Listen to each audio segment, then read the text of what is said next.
Prangkang pahayag ni Mateo sa relasyon niya sa pamilya ni Sarah, viral. Usap-usapan ngayon online ang naging prangka at positibong pahayag ng aktor tungkol sa tunay na estado ng relasyon niya sa pamilya ng kanyang asawa.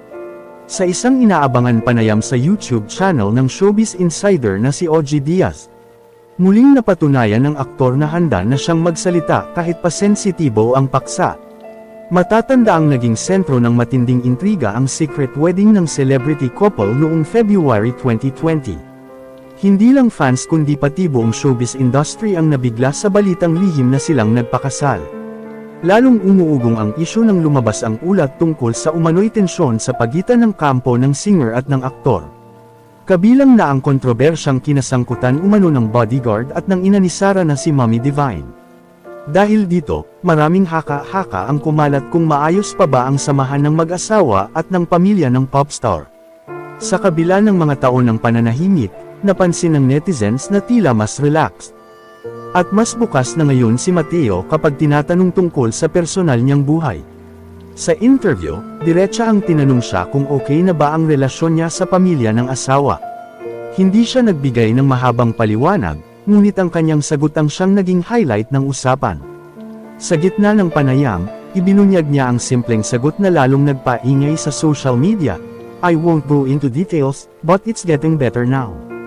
Sa maikling pahayag na iyon, marami ang natuwa at nakahinga ng maluwag. Para sa fans, senyales ito na unti-unti nang nagkaroon ng hilang at pagkakaunawaan sa pagitan ng magkabilang panig. Ipinaliwanag pa ng aktor na malaki ang naitulong ng mga karanasan niya sa buhay, lalo na noong panahon ng pandemya, upang mabago ang kanyang pananaw. Ayon sa kanya, mas na-realize niyang maikli ang buhay kaya hindi dapat sayangin sa galit o sama ng loob. Para sa kanya, mas mahalaga ang pagiging mabuting tao at ang pagpapahalaga sa kapayapaan kaysa sa pagpapatagal ng alitan. Dagdag pa niya, natural lang daw na may hindi pagkakaintindihan sa pamilya, pero mahalaga raw na matutong magpatawad at mag-move forward.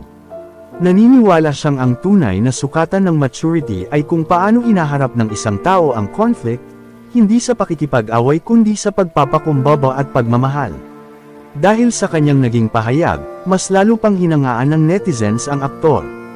Marami ang nagsabing makikita raw sa kanya ang sincerity at respeto, lalo na sa paraan ng pag-iwas niyang magbigay ng detalye na maaaring magdulot ng panibagong intriga.